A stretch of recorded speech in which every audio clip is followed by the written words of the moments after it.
Movimiento Alianza País analizará posibles sanciones en contra de sus dos legisladoras que actuaron al interior de la Comisión de Fiscalización dentro del trámite a la solicitud de juicio político en contra de la presidenta del Consejo Nacional Electoral, Diana Atamaín. Este martes se efectuará el segundo debate del proyecto de ley orgánica de pesca en el Pleno de la Asamblea Nacional. El presidente de la Asamblea Nacional, César Litardo, visitó la provincia de Los Ríos en Asamblea en Territorio. Aquí compartió el proyecto de ley de emprendimiento con campesinos y pequeños productores. Comisión de Relaciones Internacionales retomará el tratamiento del proyecto de Código de Seguridad del Estado que fue remitido a la Asamblea Nacional en octubre del 2018. Este cuerpo normativo nació a partir de los hechos suscitados en la frontera norte. Los medios legislativos presentan TVL Noticias Emisión Estelar con Belkis Sánchez. Lunes 3 de febrero de 2020, saludos a todos, sean bienvenidos a la emisión estelar de TVL Noticias que como cada tarde llega a ustedes a través de la señal de los medios legislativos, Televisión Legislativa del Ecuador, la radio de la Asamblea Nacional y también la bienvenida a quienes nos siguen por internet por tvl.asambleanacional.gov.es y por Facebook Live. Enseguida la información.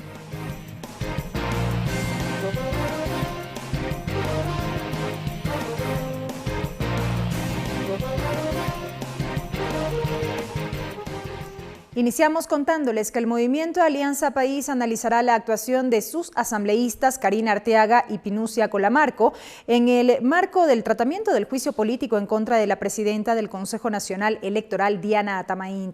El movimiento de gobierno se reunirá este martes, mientras que el titular de la Asamblea Nacional, César Litardo, confía en que el acuerdo legislativo por la gobernabilidad continúe. El Movimiento Alianza País analizará la actuación de sus asambleístas, Karina Arteaga y Pinucia Colamarco, quienes no dieron paso a la solicitud de juicio político en contra de la presidenta del Consejo Nacional Electoral, Diana Atamaín. La coordinadora del movimiento de gobierno, Jimena Peña, detalló las acciones que podrían adoptar. Bueno, pudiera ser una sanción, incluso dependiendo de las circunstancias, incluso podría ser hasta la expulsión de la bancada.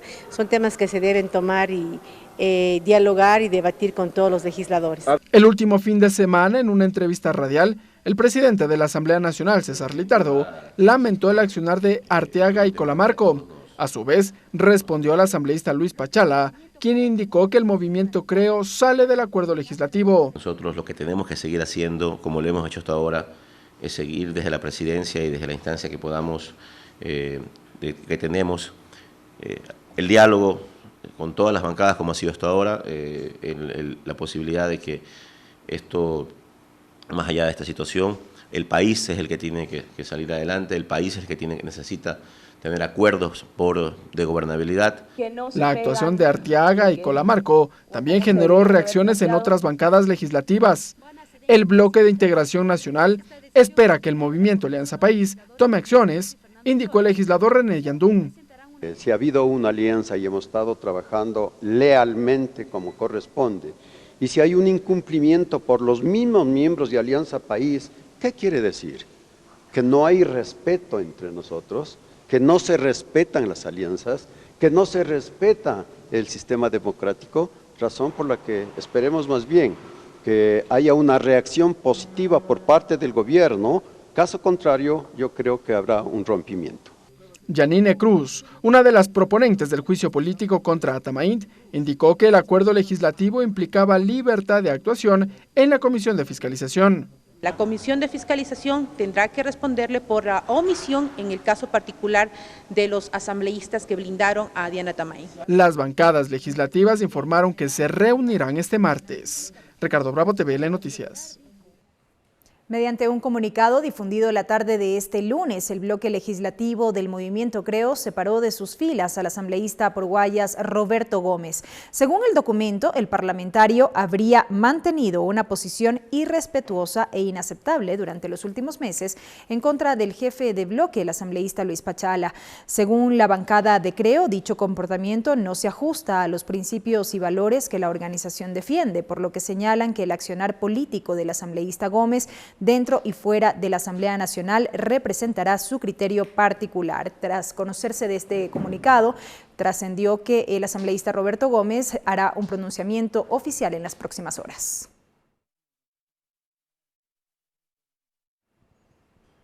Y este martes, amigos, a las 10 de la mañana, el Pleno de la Asamblea Nacional debatirá en segunda instancia el proyecto de ley de pesca y acuicultura, que busca establecer un marco jurídico para actividades en esta materia.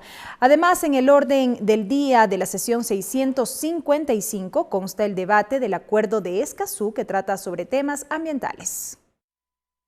El proyecto de ley orgánica para el desarrollo de la acuicultura y pesca tramitado al interior de la Comisión de Soberanía Alimentaria tiene como objetivo establecer un marco jurídico para el desarrollo de actividades acuícolas y pesqueras en todas sus fases, ya sean de cría, cultivo o comercialización.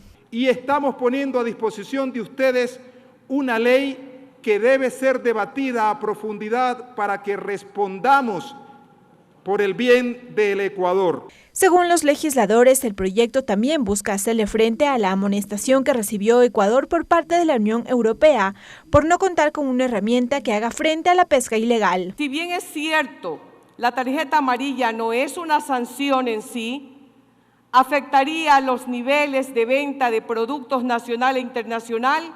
¿Por qué no podemos ser el primer país productor de atún en el mundo si tenemos la capacidad? Tenemos las condiciones necesarias, pero para eso tenemos que seguir fortaleciendo. Durante el primer debate, el Pleno de la Legislatura también escuchó a los gremios y asociaciones de pescadores, quienes defendieron la pertinencia de contar con un ministerio especializado en acuicultura y pesca. Defendamos la institucionalidad. Ya los compañeros anteriores han dicho que necesitamos un ministerio de pesca. Que no nos incluyan en el mismo saco a todos. Nosotros también producimos soberanía alimentaria, somos fuente de productividad. Por otra parte, y en la misma sesión, los legisladores debatirán sobre el pedido de aprobación del Acuerdo Regional sobre el acceso a la información, la participación pública y el acceso a la justicia en asuntos ambientales en América Latina y el Caribe, conocido como el Acuerdo de Escazú, un instrumento que reafirmará el liderazgo de Ecuador en el tratamiento de temas ambientales y su contribución con el cumplimiento de los Objetivos de Desarrollo Sostenible. Lorena Espinosa, TVL Noticias.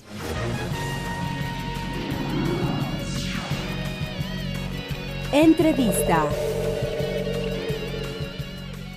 Y bien, precisamente a propósito de estos temas que marcan ahora mismo la coyuntura legislativa y lo que ocurrirá este martes cuando se produzca el inicio del segundo y definitivo debate del proyecto de ley de pesca, vamos a dialogar en nuestro segmento de entrevistas vía telefónica con la asambleísta por Creo, Tangi Vera. Tangi Vera, ingeniera en Administración de Empresas Turísticas y Hoteleras, asambleísta por la provincia de Manabí, vicepresidenta de la Comisión de la Soberanía Alimentaria y Desarrollo del Sector Agropecuario y Pesquero. Asambleísta Vera, bienvenida a TVL Noticias, qué gusto que esté con nosotros.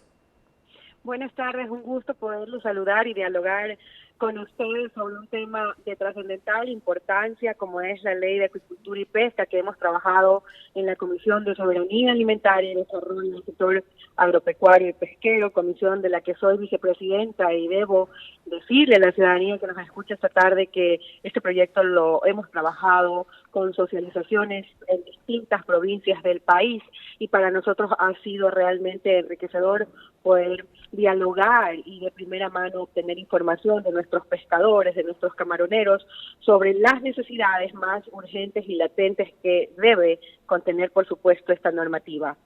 Así es, una normativa asambleísta que no ha sido reformada en 45 años al menos y que durante el primer debate contó con importantes aportes que se formularon no solo por parte de los asambleístas, sino también de los representantes de distintos sectores que permitieron nutrir esta propuesta.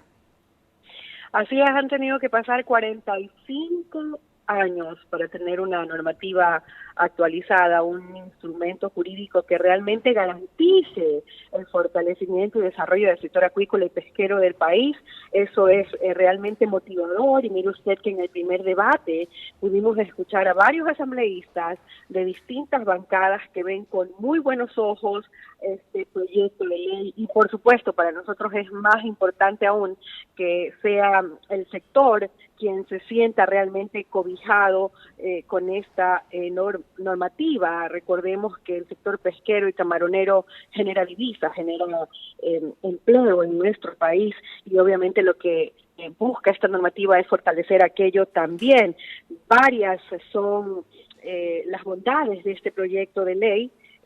Por ejemplo, una de las más importantes que yo resalto y rescato es aquello de la hipoteca acuícola. Mire usted que este sector, lamentablemente, si un pescador o un camaronero, particularmente un camaronero, un productor de camarón acude hasta la banca pública, difícilmente puede tener acceso a un crédito para poder seguir tecnificando, para poder seguir mejorando su producción. No puede hacerlo porque lamentablemente no existe una hipoteca que pueda garantizar que ellos puedan tener un acceso fácil y oportuno a un financiamiento para este sector particularmente. En este tema, asambleísta Vera, si me permite, justamente cómo queda este apartado dentro del informe, porque fue uno de los aspectos de mayor discusión durante el último tramo ya de la construcción para el informe de segundo debate. Sí. En efecto, es una de las principales demandas que tiene el sector acuícola del país, una hipoteca especial. Es lo que hemos venido escuchando en cada una de las socializaciones y hay que rescatar también algo interesante. Este proyecto de ley sí, lo trabajamos con los actores, con nuestros pescadores, con nuestros camaroneros, nosotros como legisladores, pero ha habido un trabajo realmente importante e interesante con el Ejecutivo, es decir, hemos trabajado juntos y por eso me atrevo a decir yo que esta normativa está reflejando realmente lo que quiere el sector pesquero de nuestro país. Y lo importante de esta hipoteca es que podrían acceder a créditos. Esta hipoteca busca financiar inversiones y operaciones en el tema de concesiones también, que es un tema bastante álgido y que lo hemos debatido sin descanso en la mesa, en la Comisión de Soberanía Alimentaria. Y lo importante es que hoy estas personas, una vez que se apruebe esta norma, de que se registre en el registro oficial, tendremos o habremos incorporado algo que realmente fortalecerá a este sector, que es lo que justamente necesitamos como ecuatorianos y obviamente como un sector productivo tan importante para nuestro país. Correcto. Entre los objetivos que destacan de este proyecto de ley asambleísta, podemos citar que esta norma, este proyecto de ley, se adapta a aquellas exigencias internacionales, particularmente lo que tiene que ver con la Unión Europea, y esto dado que en los últimos meses generó mucha preocupación y también expectativa la emisión de esta tarjeta amarilla en lo que tiene que ver con la pesca, pero que en su momento las autoridades aclararon que no implicaba prohibición alguna de que productos ingresen a la Unión Europea provenientes de la pesca. Le agradezco por esta importante pregunta. Definitivamente ustedes también deben de conocer que la Comisión de Soberanía Alimentaria recibió a representantes de organismos internacionales de la Unión Europea, quienes han revisado obviamente esta normativa y quienes han confirmado, miren, esto es interesantísimo, han confirmado seguir las negociaciones con nuestro país, con el Ecuador, en lo que respecta a los productos de pesca y el camarón, también, y eso es algo que obviamente lo vemos con muy buenos ojos, pues esta normativa era urgente, más aún después de que había esta alerta amarilla que asustó al sector y que obviamente pues nosotros como Asamblea Nacional no podíamos quedarnos de brazos cruzados de ninguna manera. Por eso tratamos de hacer un trabajo realmente eficiente, con mucha celeridad y responsabilidad, sobre todo. Entonces esto es una gran noticia para el país. El Ecuador va a poder seguir exportando productos como el camarón, como el atún, hacia distintos países del mundo y particularmente hacia países de Europa. Entonces esto es algo que hay que aplaudir y por supuesto continuar combatiendo también un tema bastante álgido y que no quisiera dejar de conversarlo con ustedes en esta entrevista, es justamente lo que sucede con el sector pesquero artesanal, un sector que se ha venido sintiendo relegado, un poco olvidado y que están expuestos también a una inseguridad tan abrumadora, tan lamentable y algo que por supuesto pues nosotros hemos tratado de trabajar de manera muy precisa y particular para contrarrestar el problema de inseguridad en alta mar, que obviamente pues afecta a los ciudadanos ecuatorianos que se dedican a la actividad pesquera. Sus familias permanentemente están en zozobra, en preocupaciones que lamentablemente hasta el momento no se ha podido contrarrestar, pero que es importante también hacer un llamado de atención al Ejecutivo, al Ministerio de Producción, Comercio Exterior, que es justamente la cartera de Estado que estaría precautelando a nuestros pescadores y a nuestros camaroneros. Entonces, en ese sentido, debo decirles que el día de mañana nosotros debatiremos una vez más el segundo informe de la Ley de Acuicultura y Pesca, y obviamente pues estamos también a tiempo para continuar enriqueciendo esta norma. Eso es primordial para nosotros. Informe que contempla cambios sustanciales, asambleísta, respecto de lo que se plasmó en el informe de primer debate y claro, evidentemente sobre la base de los aportes que se formularon. ¿Hay cambios sustanciales? ¿Hay nuevos elementos que se introducen precisamente en este informe para segundo debate? Sí, por supuesto que sí. Una vez que se llevó a cabo el primer debate en la Asamblea Nacional, se pusieron sobre la mesa el análisis también de que exista una agencia de regulación y control acuícola y pesquera, ¿no? Entonces, es un ente que se encargará obviamente de controlar, de supervisar las actividades de pesca y acuicultura en nuestro país. Yo creo que esto es algo que también hace que esta norma sea algo contundente, algo que garantice el desarrollo del sector pesquero de nuestro país, y definitivamente pues esto también fue uno de los temas que estuvo en debate en el primer debate que hubo en la Asamblea Nacional, porque muchos se decían que quizás sería generar o crear más burocracia en estos momentos difíciles que vive el Ecuador, cuando sabemos que hay una economía realmente frágil, una economía que preocupa a todos, pero no se crea burocracia de ninguna manera cuando estamos trabajando por un sector que, como bien dije al inicio de esta entrevista, genera divisas, genera empleo. De ninguna manera nosotros defendemos aquel argumento que en algún momento escuchamos, sino que más bien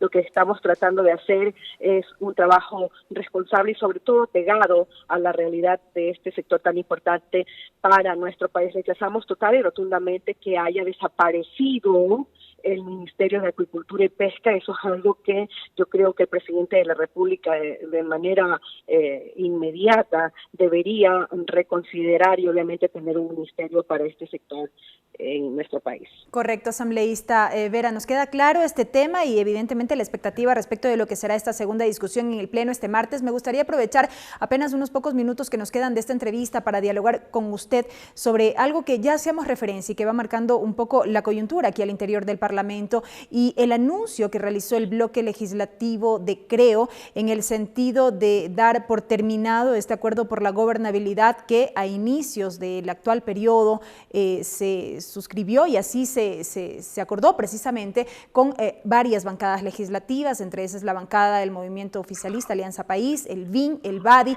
Esto tras esta decisión o lo que ocurrió días atrás al interior de la Comisión de Fiscalización en el marco de la votación sobre el juicio político en contra de la presidenta del Consejo Nacional Electoral, Diana Atamaín. Sobre este tema, ¿esta es una decisión ya en firme del movimiento, Creo? Bueno, primero debo decirles de manera muy contundente que como manabita rechazo total y absolutamente lo que sucedió el día viernes en la Comisión de Fiscalización, cuando asambleístas, representantes de la provincia de Manabí, no asistieron a esta sesión tan importante, una sesión que buscaba únicamente tener el Consejo en el Consejo Nacional Electoral a una persona proba, independiente, con principios, a una persona sin intereses propios, y nosotros sabemos de manera clara también que la actual presidenta del CNE, Diana Atamaín, ha incumplido con sus funciones cuando ha sido parte o ha estado al frente del Consejo Nacional Electoral. Por eso el llamamiento a juicio político y saber que asambleístas manabitas encubrieron a una funcionaria que está realmente cuestionada y que tiene el 85% de rechazo o de censura del pueblo ecuatoriano, porque así lo dicen algunas encuestas,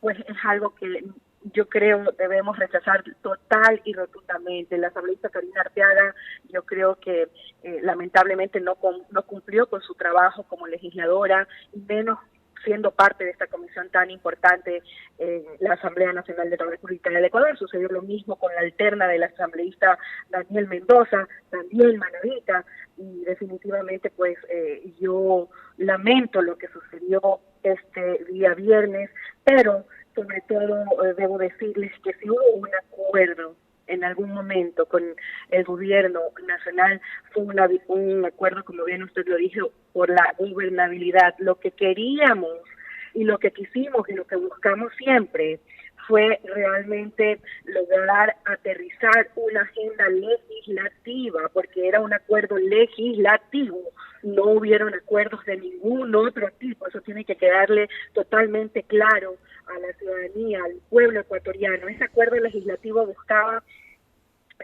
garantizar un trabajo legislativo realmente efectivo para la ciudadanía. Y miren ustedes, hoy ya nosotros como asambleístas en ciertas comisiones, como en la mía, como en la que soy vicepresidenta, hemos logrado entregarle al pueblo ecuatoriano leyes importantes como esta, como la Ley de Acuicultura y Pesca. Era lo que buscábamos. Hemos trabajado dentro de las comisiones que se nos ha encargado, se nos ha encomendado hacer un trabajo que realmente demanda la ciudadanía, y en ese sentido este acuerdo sí culmina, pero lo que nunca va a terminar por parte de Bloque Creo es justamente continuar trabajando, siendo consecuentes, continuar fiscalizando, que es nuestro trabajo y nuestro deber como asambleístas de la República del Ecuador. Para finalizar, asambleísta Vera, ¿qué sucedió en estas últimas horas con el asambleísta Roberto Gómez? Bueno, definitivamente es una decisión que tomó el bloque. Apartar al asambleísta Roberto Gómez de nuestro bloque es algo que ya se lo decidió, hoy ya es público, hay un comunicado oficial que ustedes ya tuvieron que haberlo revisado. Pero él desde tiempo atrás no venía actuando con ustedes como bloque.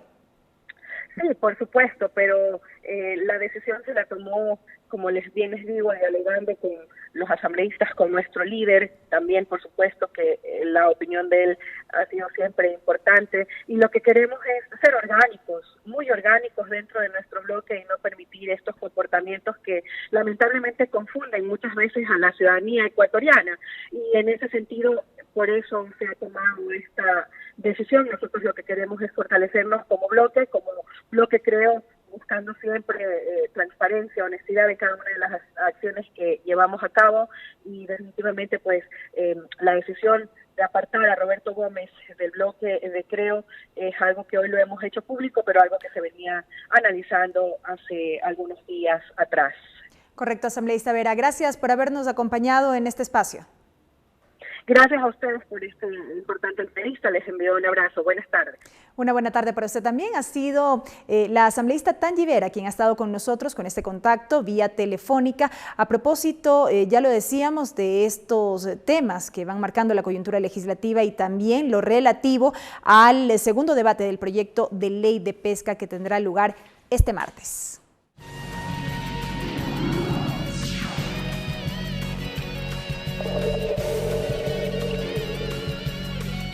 Y seguimos con más noticias, amigos. Mediante decreto ejecutivo 991, este lunes el presidente de la República, Lenín Moreno, designó a Ivonne Baqui como la nueva embajadora de Ecuador en Estados Unidos.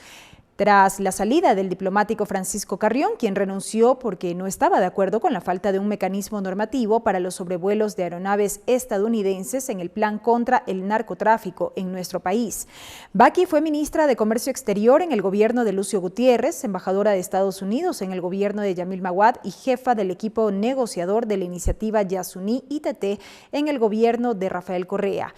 Hasta antes de esta nueva designación se desempeñó como embajadora extraordinaria y plenipotenciaria del Ecuador ante el Estado de Qatar, como embajadora concurrente ante los gobiernos del Estado de Kuwait, del Reino Hachemita de Jordania y del Sultanato de Omán, ante el gobierno de la República de Irak y ante el gobierno de la República Árabe de Siria, con sede en Doha, Qatar.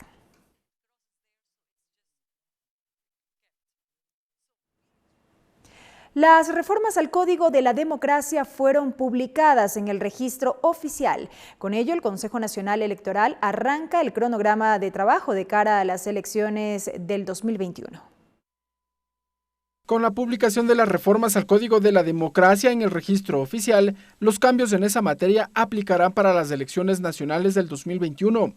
Según la presidenta del Consejo Nacional Electoral, Diana Tamaint, en los próximos días concluirán con el análisis del presupuesto que necesitará el organismo para los nuevos comicios.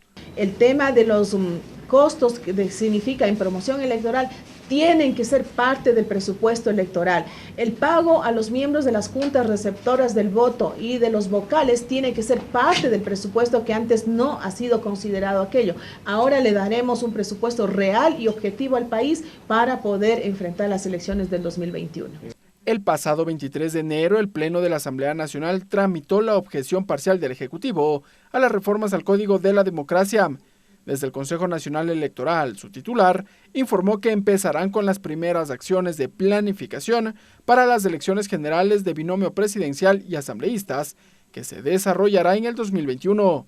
El nuevo Código de la Democracia ayuda mucho en mejorar los procedimientos que se han venido dando dentro de la organización o dentro de la institución y de esa manera dar respuesta más ágil y oportuna a la ciudadanía. Según el consejero José Cabrera, el organismo electoral trabaja en el plan operativo junto con el Tribunal Contencioso Electoral. No queremos que vuelva a suceder lo de marzo del 2019, en que el Tribunal Contencioso Electoral tenía sus tiempos que no coincidían con el calendario del Consejo Nacional Electoral. Entre las reformas electorales aprobadas están que el Tribunal Contencioso Electoral no tenga la facultad de destituir a los vocales del Consejo Nacional Electoral, que los candidatos que en una segunda participación electoral no obtengan al menos un 4% de los votos, devuelvan el 50% del dinero recibido.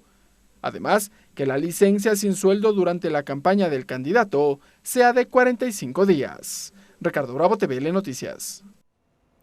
El cierre de Radio Pichincha Universal, las cifras del número de fallecidos durante el paro nacional y los inconvenientes e irregularidades en los hospitales del país son algunos de los temas que marcan la agenda de esta semana en las comisiones legislativas. Varias autoridades acudirán para contestar interrogantes de los legisladores. En cumplimiento de su rol fiscalizador, las diferentes comisiones de la Asamblea Nacional recibirán esta semana a varias autoridades para dar seguimiento a diversos temas. La Mesa Legislativa de Derechos Colectivos, por ejemplo, convocará para este miércoles 5 de febrero a las 10 de la mañana al director ejecutivo de la Agencia de Regulación y Control de Telecomunicaciones, Arcotel, para que explique la disposición de la extinción del título habilitante de Radio Pichincha Universal. Nuestra intención es que, más allá de la cuestión política e ideológica que podamos tener, lo más importante es el resguardar y precautelar los derechos a la comunicación y a la libertad de expresión. Asimismo, la Comisión de Relaciones Internacionales esta semana avanzará con el tratamiento de las reformas a la Ley de Movilidad Humana y tiene previsto además la comparecencia del Defensor del Pueblo para que explique sobre el número de fallecidos durante el paro nacional. En el informe del Comité Internacional de Derechos Humanos constan datos erróneos, razón por la que lo que se necesita es pedir la información que emitió la Defensoría del Pueblo para la elaboración del informe del CIDH. De su parte, la Comisión de Derecho a la Salud invitó a la ministra de Salud, Catalina Andramuño, para que responda a las interrogantes sobre las denuncias de irregularidades en los hospitales del país, así como la falta de medicamentos. La titular de la cartera de Estado también deberá acudir a la Comisión de los Derechos de los Trabajadores para analizar la problemática que enfrenta un grupo de servidores de la salud por la reducción de personal. Por otra parte, la Comisión del Régimen Económico continuará con el trámite de las reformas a la Ley del Sistema Nacional de Contratación Pública y recibirá a representantes de la Asociación de Municipalidades del Ecuador. Lorena Espinosa, TVL Noticias. Y en otro tema les contamos que Babahoyo, Vinces, Urdaneta y Quevedo fueron los lugares que visitó el presidente de la Asamblea Nacional, César Litardo, este fin de semana. Además de cumplir agenda de medios en la provincia de Los Ríos, se reunió con representantes de los campesinos y transportistas. También socializó el proyecto de ley de emprendimiento que aprobó la Asamblea Nacional. Asamblea en Territorio es una iniciativa que pretende socializar el trabajo de la Asamblea Nacional y recoger las propuestas ciudadanas como insumo para la creación de normativas legales. Este fin de semana el presidente César Litardo visitó su provincia, Los Ríos. Acompañado del presidente de la Comisión Ocasional de Tránsito, Fafo Gavilanes, compartieron la producción de esta mesa ocasional y escucharon las ideas ciudadanas. También es importante mencionar de que varias de las dudas, varios de los temas que Pepe ha mencionado, se han acogido en la ley de tránsito que se está reformando en la Asamblea. Yo quisiera un poco que Fafo les cuente cuáles son esos detalles. Si no hacemos conciencia a través del conocimiento, fortalecemos la cultura vial, no habrá ley en el mundo que pueda ser aplicada. Muchas gracias, César, porque esto con otra persona no lo tuviéramos. Y tenemos esa gran bondad de que nos haya recibido esta mañana. El Cantón Urdaneta fue uno de los sitios visitados por el titular del primer poder del Estado. En este cantón de la provincia se instaló una mesa de diálogo con autoridades de la provincia para abordar el tema de seguridad. Se ha creado una zona especial para poder atender directamente a Los Ríos y poder mejorar los temas de seguridad. Se ha coordinado con la señora alcaldesa para también desde el municipio generar algunas acciones como ordenanzas que permitan apoyar, pero sobre todo no es un tema que nos atañe, pero sí es un tema que importa a todos. La seguridad depende de todos. El proyecto de ley de emprendimiento fue protagonista en el viaje. El presidente compartió con los ciudadanos sobre esta iniciativa que la Asamblea Nacional ya aprobó y está a la espera del pronunciamiento del Ejecutivo. Que ya en el país existe un marco legal que va a apoyar la gestión de ustedes, por ejemplo. Esto implica que va a haber créditos preferenciales, que va a haber apoyo para quienes quieren emprender. Porque emprender significa generar desarrollo, generar actividad. Y no importa el emprendimiento pequeño o grande que sea, lo importante es que hay que hacerlo. Además del recorrido por el territorio, compartiendo con los ciudadanos, acudió a medios de comunicación para exponer sobre el balance de la Asamblea Nacional durante el 2019 y los temas por tratar para este 2020. Tatiana Sonnenholzner, TVL Noticias. Y ahora es momento de recibir a nuestro compañero César Guanolema con la interpretación al quichua.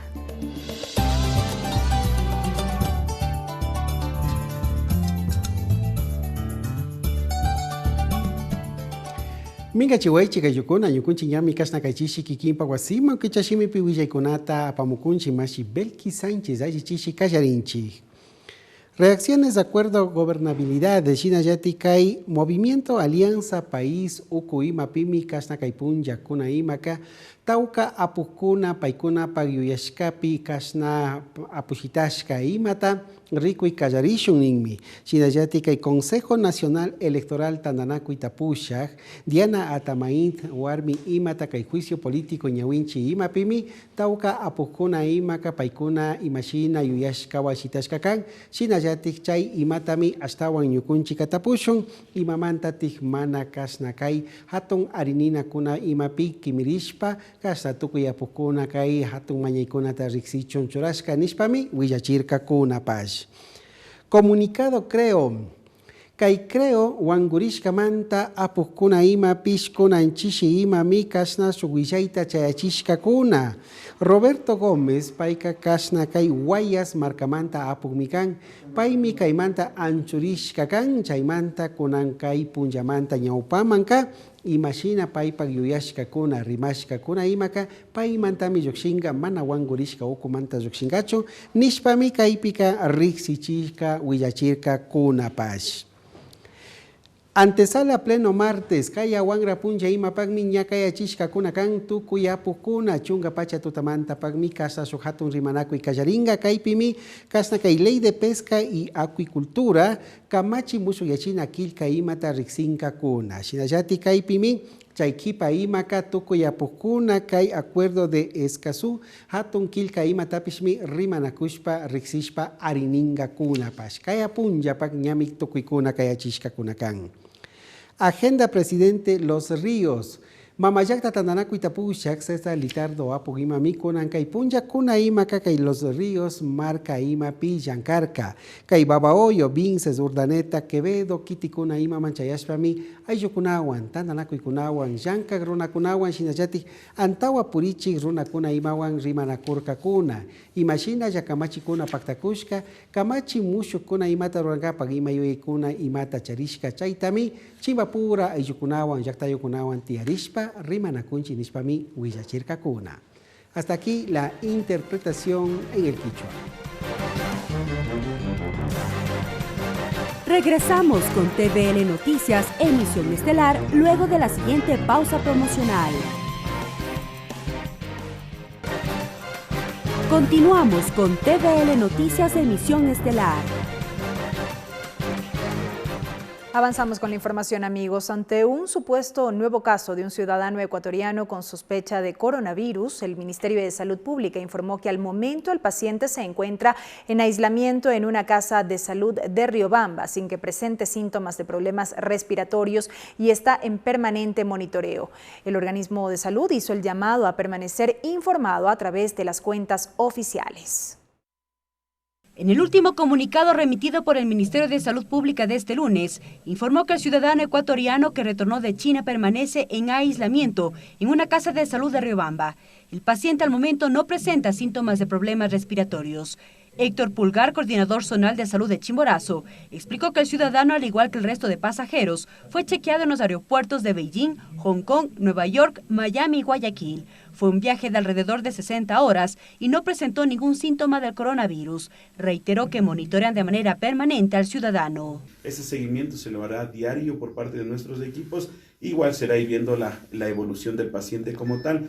Pero vuelvo y repito, el paciente no tuvo ninguna sintomatología respiratoria. La autoridad añadió que se efectuaron exámenes y están a la espera de los resultados. Aclaró que las visitas a familiares y atención a los pacientes se cumplen con normalidad. Estamos trabajando en protocolos, estamos afianzando el trabajo propio con el manejo de los pacientes y en ese sentido nosotros somos muy claros que la información siempre saldrá de los canales oficiales. Cabe señalar que con respecto al supuesto caso del paciente chino con coronavirus, el Ministerio de Salud Pública aclaró que el ciudadano tiene otra afección viral que no tiene relación con afecciones respiratorias. No obstante, el control y aislamiento al paciente se mantienen. Hasta la fecha, aún no ha recibido los resultados enviados al Centro para el Control de Enfermedades de Atlanta. El Ministerio de Salud Pública hace el llamado a la ciudadanía y a los medios de comunicación a informarse a través de las cuentas oficiales. Mariela Logroño, TVN Noticias. Hasta este mes de febrero, el Comité por la Institucionalización de la Democracia espera superar el número de firmas solicitadas por el Consejo Nacional Electoral para viabilizar la propuesta de reforma parcial a la Constitución. Este organismo, entre otros aspectos, busca eliminar el Consejo de Participación Ciudadana y Control Social.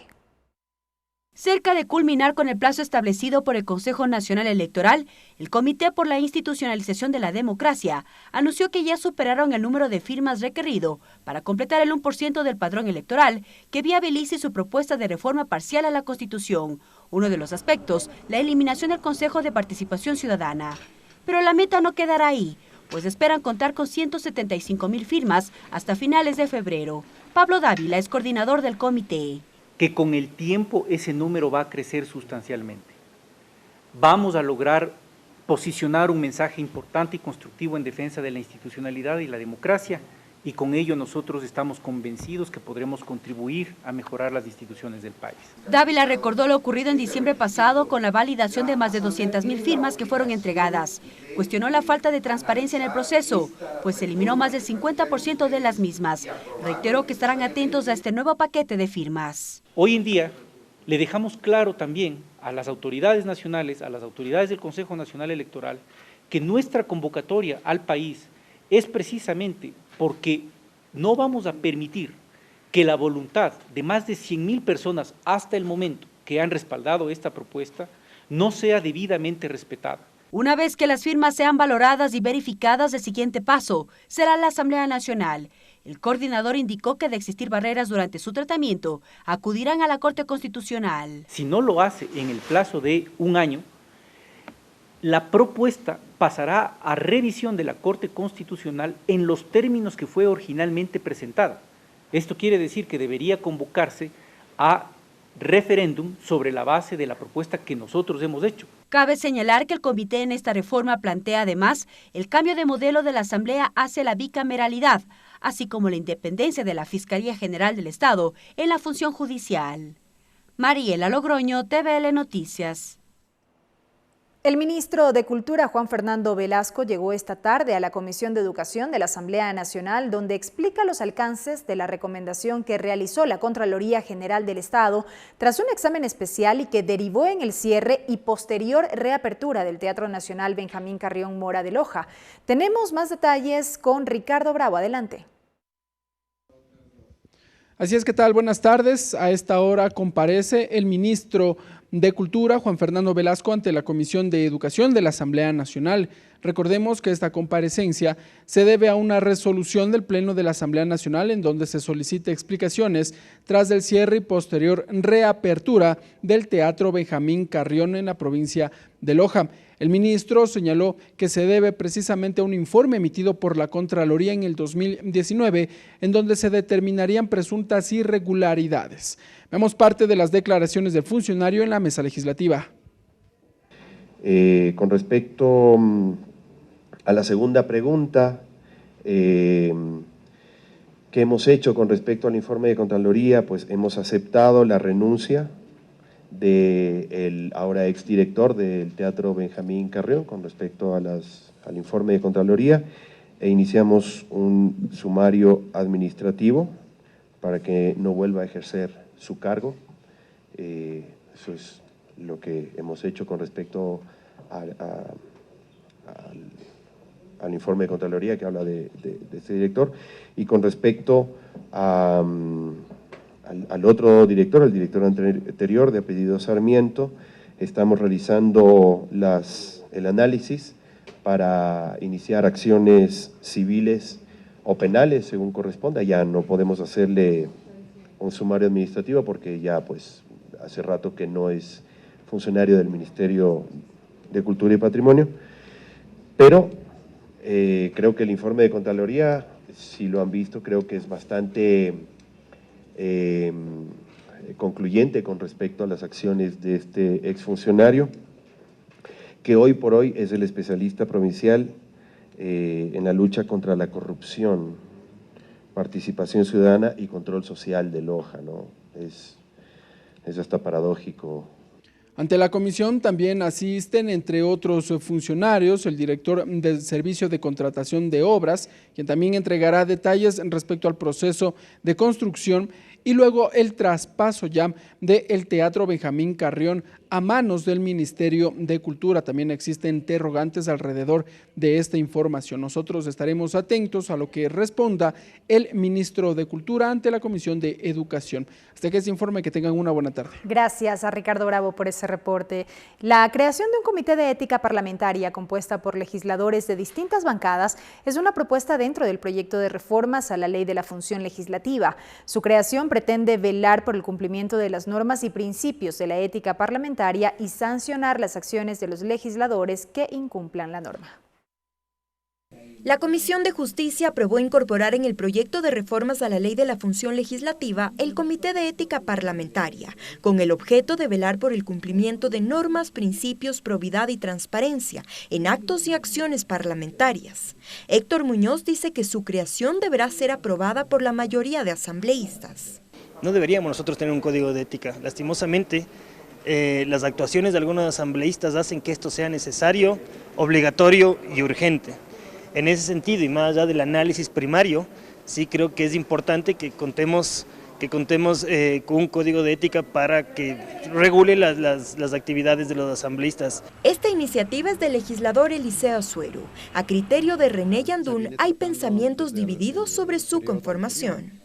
Y no se ha dado paso por muchas circunstancias, especialmente de controversias que se han dado entre las bancadas, unos que están a favor, otros están en contra. Sin embargo, desde su opinión personal, dice que un sistema de evaluación de ética ya existió en el Congreso del 98 y funcionó correctamente.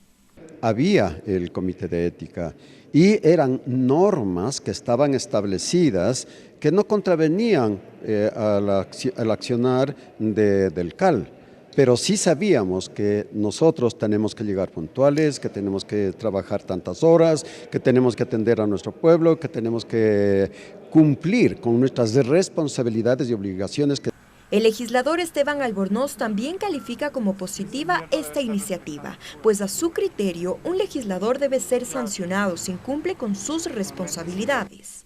Creo que sí debe existir un comité de ética, pero que sea objetivo, que no sirva para, en función de ciertos acuerdos, tomar decisiones sobre el futuro de asambleísta. Hay que recordar que el asambleísta es elegido por votación popular. De hecho, que al interior debe haber un código de ética. La presidenta de la Comisión de Justicia, Jimena Peña, espera que de darse el debate este jueves, este tema reciba el apoyo de todas las bancadas. En ese sentido, lo que nosotros esperamos es que todos los sectores políticos sigan demostrando ese nivel de compromiso con el país para que podamos seguir aprobando las leyes. Tal como está planteado en el proyecto de ley, el Comité de Ética es un grupo de trabajo especializado de asambleístas en materia de ética. La elección de los integrantes quedaría a cargo del Pleno del Parlamento. Tatiana Sonnenholzner, TVL Noticias. La Comisión de Relaciones Internacionales retomará el tratamiento del proyecto de Código de Seguridad del Estado remitido a la Asamblea Nacional en octubre del 2018. La víspera, el presidente de la República hizo el llamado al Parlamento a analizar esta propuesta contenida en 4 libros. La semana pasada, durante el cuarto simulacro nacional por tsunami, el presidente de la República, Lenín Moreno, exhortó a la Asamblea Nacional para que concluya en este año con el tratamiento del Código de Seguridad del Estado. Señaló los beneficios de contar con esta norma. De esta forma, el código viabiliza y facilita las acciones ante un desastre natural que nunca sabemos cuándo puede ocurrir. Y justamente en los próximos días, la Comisión de Relaciones Internacionales retomará el análisis del proyecto de código, que fue entregado a la Asamblea Nacional en octubre del 2018. Este cuerpo normativo tiene instrucción transversal para los 4 proyectos que lo integran: sobre defensa nacional, seguridad pública y ciudadana, inteligencia estratégica, gestión de riesgos. Así lo detalló el vicepresidente de la mesa, René Yandún. Todo el trabajo que se hace es complementario, de ayuda mutua, de coordinación y de apoyo para las diferentes instancias, circunstancias o problemas que puedan darse dentro de la seguridad nacional. Para ello se conformarán subcomisiones. El titular de la mesa explicó cómo han avanzado los informes de cada una de ellas. Esos 4 libros van a ser tratados por las subcomisiones, nos deben entregar un informe a mediados de febrero, para ya unir los 4 informes y poder presentar al Pleno de la Asamblea Nacional el primer informe para su votación y después proseguir ya indudablemente con el siguiente proceso. Cabe señalar que una de las razones para este código fueron los sucesos registrados en la frontera norte del Ecuador entre enero y abril del 2018, que terminaron con el secuestro y muerte de civiles, periodistas y efectivos militares. A raíz de estos acontecimientos fue que se necesitaba mejorar las capacidades estratégicas sobre el manejo del problema fronterizo y la seguridad interna del país. Mariela Logroño, TVL Noticias. La Comisión Ocasional de Tránsito avanza con el tratamiento de las reformas a la ley en esta materia y ultima detalles para aprobar el informe para el segundo y definitivo debate. Existen algunos temas que generan discusión al interior de la mesa. Nuestra compañera Lorena Espinosa se encuentra precisamente en la comisión y nos amplía esta información. Adelante. Gracias, buenas tardes. Hasta esta semana la Comisión Ocasional de Tránsito tendría ya el borrador del informe para segundo debate de las reformas a la ley de tránsito. Son algunos puntos que han quedado al final para la discusión entre los legisladores. Precisamente ya me encuentro con el asambleísta Freddy Alarcón para dialogar sobre los temas que han quedado hasta el final. Asambleísta, gracias por el espacio. Temas como la licencia, el tiempo para adquirir una licencia y los requisitos han quedado para el final en la discusión en la comisión, ya para que esté listo este informe para segundo debate. Sí, mire, yo creo que la comisión ha hecho un gran esfuerzo, ustedes son testigos de aquello, nos hemos convocado 6 de la mañana, últimamente 7 de la mañana y realmente creo que ha sido un gran esfuerzo, un trabajo responsable de la comisión y sí se han quedado algunos temas considerados polémicos, críticos que hay que discutir un poco más profundamente, como por ejemplo el tema de la licencia por puntos, del tiempo que durarán los cursos para la obtención de la licencia, el tema de las plataformas digitales y sobre todo también una disposición general que le regresa a la Policía Nacional a las competencias en donde la Comisión de Tránsito del Ecuador y los gobiernos descentralizados no han podido asumir sus competencias. Ya nosotros legislamos en la ley este tema de que la policía hoy por hoy tiene el 69% del control en el país, pero sin estar bajo la ley. Le pusimos en la ley y ahora se ha puesto una disposición general que de pronto no cuadra, no encaja y se quedó para el final. Así que vamos a trabajar en ese tema. Sobre el tema asambleísta de las licencias, ¿cuánto sería o qué establecería este informe para segundo debate respecto del tiempo para poder adquirir y en qué categorías? Mire, cuando estábamos un poco debatiendo el tema del nivel académico para adquirir la licencia por puntos en la licencia y cuando decíamos también cuál es el nivel académico para tener la licencia tipo B, allí se había dicho que de pronto ese no es el meollo del asunto, ¿no es cierto?, el nivel académico, sino más bien la preparación específica en lo que tiene que ver a la licencia tipo B. Y en ese sentido nosotros ya habíamos consensuado, no hemos resuelto aún, de que para la tipo B serán 6 meses como mínimo y para la profesional nosotros estamos considerando que debe ser al menos 1 año de permanencia y de aprobación. ¿Y la posibilidad de bachillerato que sea como requisito para sacar ese tipo de licencias? Bueno, la posibilidad de bachillerato está en la profesional ya está así, pero para la tipo B hay que un poco debatir porque no hubieron los votos y hay que consensuar. Esperemos que todos estos temas se resuelvan en consenso, como ha sido en la mayoría del tratamiento de los articulados en esta comisión, que lo hemos alcanzado casi en un 98% en consenso por unanimidad. Bien, muchísimas gracias al asambleísta Freddy Alarcón. Ya nos ha explicado cuáles son los temas que han quedado para el final respecto de esta preparación del informe para segundo debate, esta aprobación que se tiene prevista sea esta misma semana. Esto pues en cumplimiento de la prórroga que fue concedida por el Consejo de Administración Legislativa que da hasta febrero para que la Comisión apruebe el documento y en lo posterior sea debatida ya en el Pleno de la Asamblea. Hasta aquí el informe. Gracias a Lorena Espinosa por ese reporte. Y en otro ámbito, desde el pasado 28 de enero rige en el país la nueva tabla de pensiones alimenticias para este 2020. El cálculo de la pensión se realiza sobre la base del sueldo o del salario básico unificado, que para este año se fijó en $400. El Ministerio de Inclusión Económica y Social informó que para este año la pensión de alimentos para un niño menor de 2 años, cuando el progenitor gana un salario básico unificado, es decir, $400, es del 28.13%, lo que daría como resultado $112.52 los que debe pagar. Antes era $110.79. Y si la edad de su hija o hijo es de 3 años en adelante, el alimentante deberá destinar el 29.50% de ese salario básico unificado, es decir, un total de $118. El abogado Fabricio Merino de la Defensoría Pública explica la aplicación de este acuerdo ministerial. En base a estudios técnicos para poder determinar cuál es el aporte, el porcentaje mínimo que debe servir para los niños, niñas y adolescentes, una pensión que satisfaga sus necesidades más básicas. Pero además de este incremento se establece la rehabilitación y ayudas técnicas por discapacidad, que están categorizadas por moderadas, graves y muy graves. Siguiendo el mismo ejemplo, a los $112.52 que deberá pagar el alimentante que gana un salario básico unificado, se le suma el 4.56%, es decir, $18.23. En total serían $130.75. En el caso de que el beneficiario tenga una discapacidad moderada, pero en el caso de que sea grave, será de $20.91 y de muy grave de $26.52. Así lo explica Merino. En este caso se incluye un tanto por ciento adicional, como me refería inicialmente, a la pensión.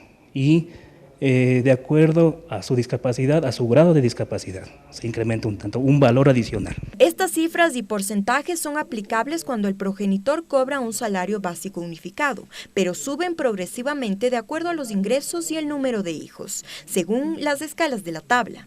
Merino explica que estos montos también hay novedad con esta nueva aplicación. Se ha incrementado unos niveles adicionales a partir de del tercer nivel, porque en la pensión del año 2019 no existía eso. De acuerdo al Código de la Niñez y Adolescencia, las niñas, niños y adolescentes desde los 0 a los 18 años tienen derecho a recibir una pensión de alimentos. Esta obligación puede extenderse hasta los 21 años, con la condición de que el joven esté estudiando, y en casos de discapacidad, la pensión puede llegar a ser vitalicia. Tatiana Sonnenholzner, TVL Noticias.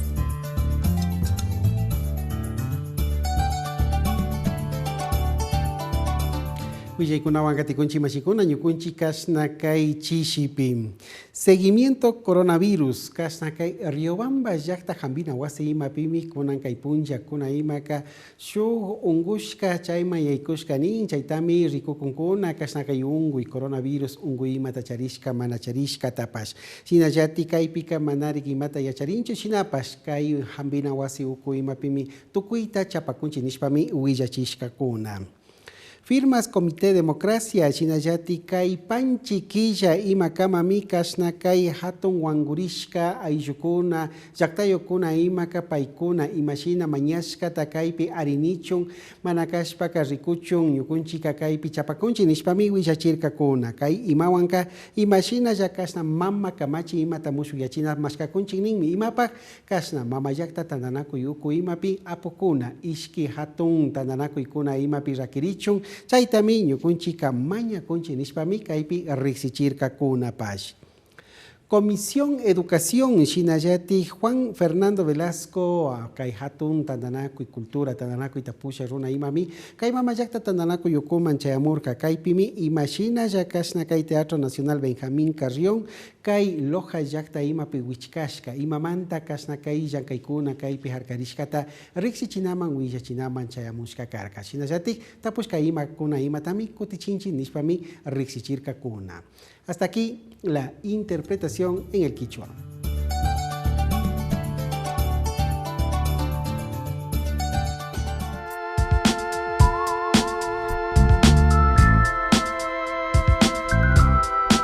Emprendedores. Bien, y precisamente hoy en nuestro segmento Emprendedores les contamos que hace casi 5 años 2 jóvenes emprendedores encontraron en la hoja de guayusa la oportunidad de ofrecer desde la Amazonía ecuatoriana hacia el mundo una alternativa de energizante natural y saludable. Esta iniciativa los llevó en el 2018 a obtener galardones internacionales como el de Mejor Emprendimiento del Año por parte de la Alianza para el Emprendimiento y la Innovación y el primer lugar en la competencia de emprendimientos de impacto de empresas de escala, celebrada en Ginebra, Suiza, bajo la Organización de las Naciones Unidas. Los invitamos a conocer un poco más de Huaycana.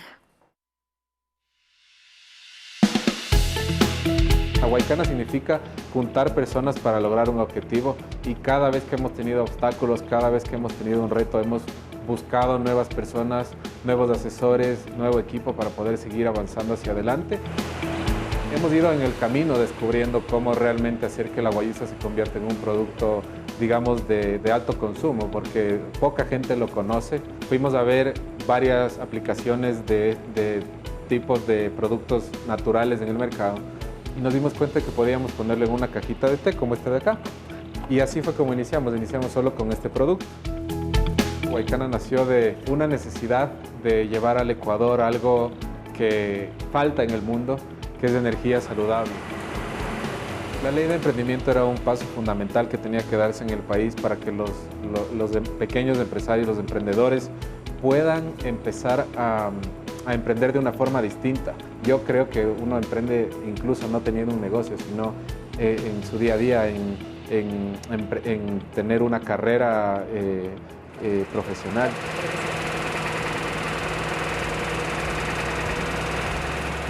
El acceso a crédito es fundamental para los emprendedores porque muchas veces sin ese crédito no pueden realizar sus ideas y convertirlas en una realidad tangible.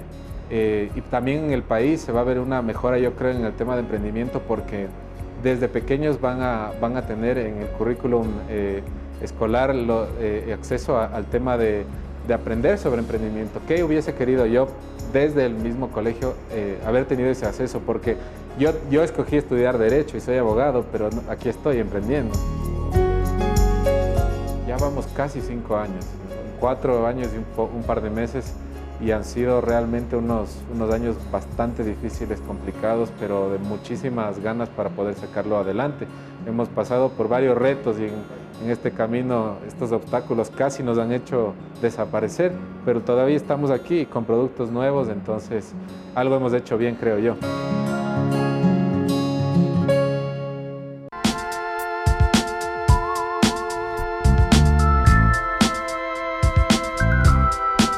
Emprendedores.